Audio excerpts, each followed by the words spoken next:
The jersey's back on, so you know what that means. The Chiefs just beat the Vikings 27-20. Hoping for a more comfortable win. Not as much scares that happened in this game, but still a win. Nonetheless, they do win by 7 points, a touchdown at the end, a touchdown differential at the end. So let's just talk about it. But first, I want to just say that I said in the pregame show, hopefully there isn't something controversial in this game, something that media sites can just take and run with, and they don't really know what they're talking about. A lot of the comments will be like, "Oh, Chiefs bailed out by refs versus Vikings." They didn't want something like that to happen again. Unfortunately, it did when it didn't really have to happen. I mean, okay, so the play I'm talking about is a 4th and 12. It was 4th and 7 for the Vikings down in the red zone. They get delay of game. They don't have any timeouts, so they have to get up to the line of scrimmage and call the play. But Kirk Cousins wasn't fast enough to get the play down to start the play. So they have 4th and 12. And the Chiefs send a blitz. Kirk gets hammered while he's throwing, so the ball comes out really wonky. A super uncatchable ball for Jordan Addison. Jordan Addison and L'Jarius Sneed are both on the pylon. This is thrown towards near the back of the end zone, completely uncatchable for Jordan Addison. So first of all, there should be no pass interference just because it's not catchable. And then there's also just no pass interference because L'Jarius Sneed wasn't interfering with the pass. They're both initiating contact. You couldn't really turn. It's not like L'Jarius Sneed wasn't turning around to play the ball either because the ball couldn't be played. So there's no justification for calling pass interference there. And they did the right call, and they did the right thing by waving the flag off and saying there's no flag for pass interference because that's correct. The thing they should have flagged was L'Jarius Sneed taking off his helmet, which is you guys, if you remember last year, there was a play where DJ Moore took off his helmet after he scored a Hail Mary, and then the Panthers missed the extra point and lost in overtime. So that's a flag. If you take your helmet off in the field of play, that's a flag for unsportsmanlike conduct. And L'Jarius did take it off while he was still on the field, so it should be a flag. But the thing is, that they said on the broadcast, it would not change possession. The Vikings would not have the ball back. It would remain the Chiefs' ball after they waved off the flag. It would be a flag on top of that and a half a distance penalty, and the Chiefs should have been at the 10, 11 yard line. And probably, I'm not gonna say you don't know how the game's gonna go. They probably I think a 10-yard difference isn't going to change the way the Chiefs ice this game. So it didn't really end up being that impactful. So I don't really know what the problem is here. The Chiefs didn't get bailed by anything that wasn't a pass interference, and because they called it a pass interference is the reason L'Jarius Sneed took off his helmet. So if they just called it straight from the beginning, that never would have happened. Never would have defined this. The refs are always just trying to bring this upon themselves. The ref that called it, I don't even know what he was seeing, because it's not catchable. That's the whole rule. You can't, if it's not even remotely catchable, it's not pass interference. So so there's no reason for that call in the first place, and that call has caused everyone to say, "Oh, the refs bailed out the Chiefs." The ref called the flag on it, then had to pick it up because he was wrong. So that's that. There was obviously a huge scare in near halftime, right before halftime of the game, when Travis Kelce went down, with the clutching his ankle kind of. It was, I definitely, probably most of Chiefs fans felt like they were going to throw up. They wanted oh my God, this is the end of the season, isn't it? And then you just see him come running out back at halftime. That was a great scene. And then on that drive where he got his touchdown, he made that great over-the-head catch where he survived the ground. That's when Kevin O'Connell wasted a challenge that ended up completely backfiring later because the Vikings had no more timeouts, got the delay of game. So just bad coaching from Kevin O'Connell in this game. But he had that catch. He had the third down where Mahomes kind of threw a sideways pass and he just kind of ran for the first down. And then obviously he had the touchdown. So 3 really key plays on that drive. Just that was the last time the Chiefs scored. So it's good to see Travis Kelce in there. And overall, just we can talk about the game now, the Chiefs offense just looked way, way better than last week. I mean, there was a brief period there where Mahomes kind of got hobbled, and then Kelce got hobbled, and they were like, "Oh my God, what is happening? This is happening again."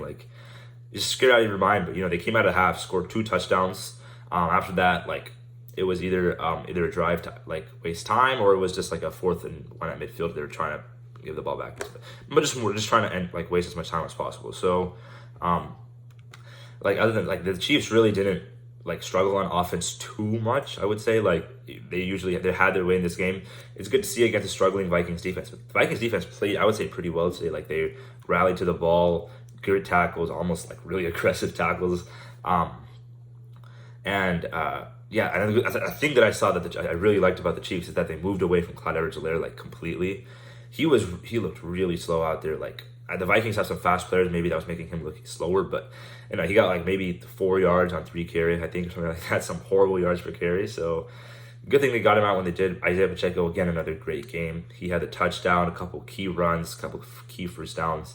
Jerick McKinnon looks way better than Clyde Edwards-Helaire. I know they're trying to keep him on a pitch count, but Clyde Edwards-Helaire already only got like 5 to 8 carries a game. I think Jerick McKinnon can handle that. He did handle it in this game. He had a couple first downs that were good. I know that drive right before half, he got that first down right after Kelce got injured, just to like settle the nerves a little bit. It's an underrated play. It's a good play from him. And then Patrick Mahomes looked way better today. I know he did miss a couple passes right after he injured his ankle. It's looking more and more likely that he just can't plant as well when he's throwing because of his ankle. So maybe that's just the reason. Hopefully he gets better as the season goes on. But like, there's some of the deep throws weren't there. That Justin Watson catch coming out of half, that 3rd and 18 where Justin Watson caught, I thought that was an interception. I'm like, here we go again. This is going to be like last week all over. And then I saw Justin Watson come up and moss that guy. I think I started doing the head tap celebration. He also started doing it, so it was very cool. So Justin Watson played really good this game. Rashee Rice really good in this game. Kadarius Toney, when his number was called, played great. Justin Ross had 2 drops, but had that great catch. I mean, it's his first NFL game where he's really featured. Those drops are just what's going to happen. He took ownership of it. The Chiefs aren't going to move away from him. At least I hope not. He looked like he could get open. At least leverage his size to get open.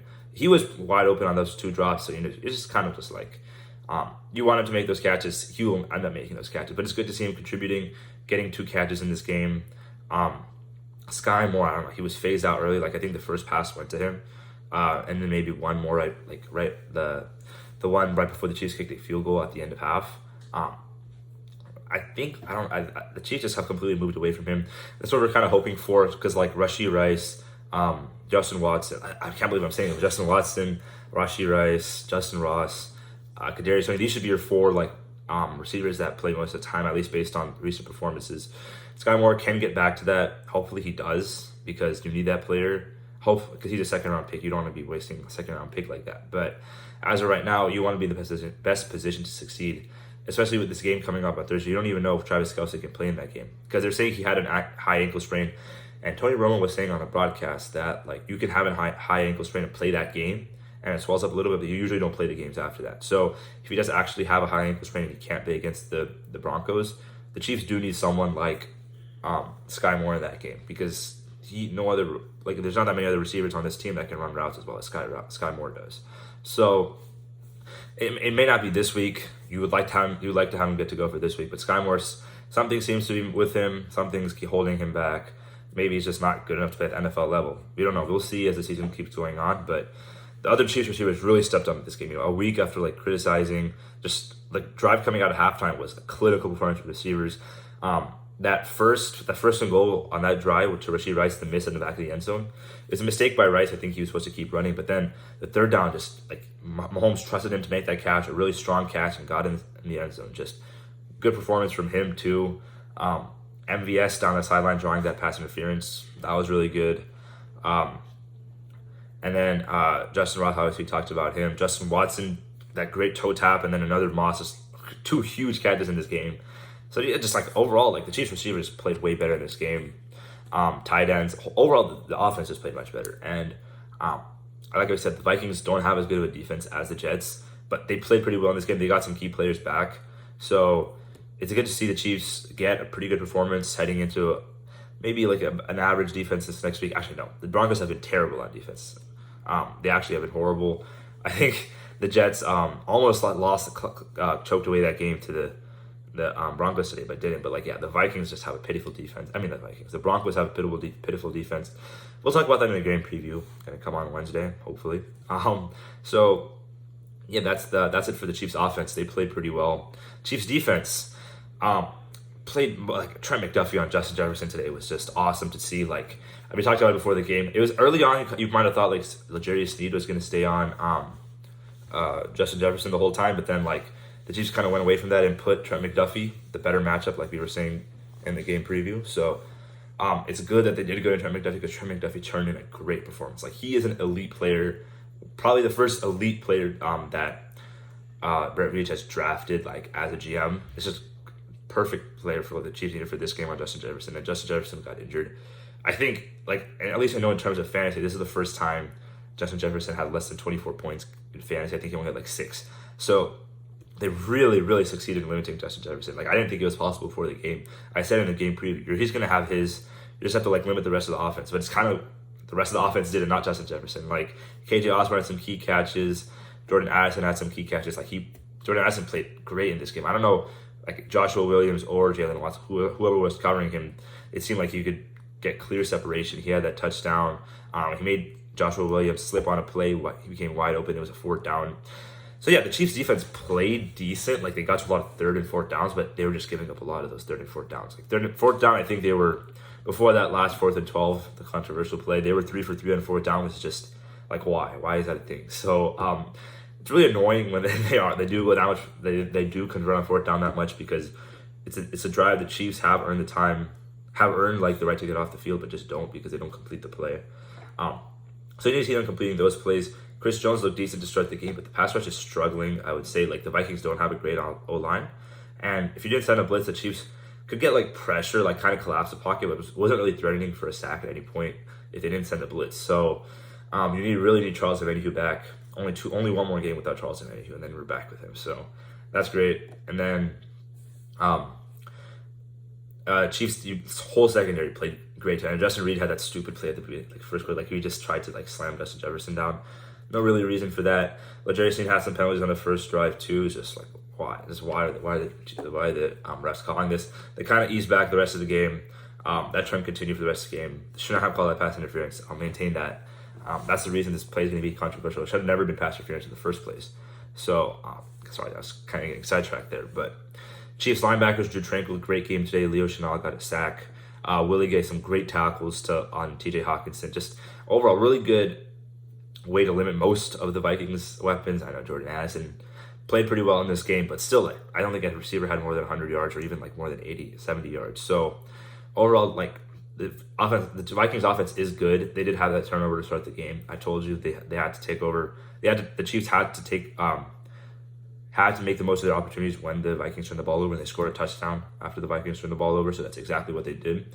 But other than that, like, the Vikings kept it clean most of the game, and they were a pretty good offense if like they're firing, and they were basically firing on most part in this game. So just like overall, it's good to see the Chiefs defense still play like as good as they've been to start the season. So yeah, that's it for the post-game reaction to the Chiefs beating the Vikings 27-20. The Chiefs play Thursday Night Football this week.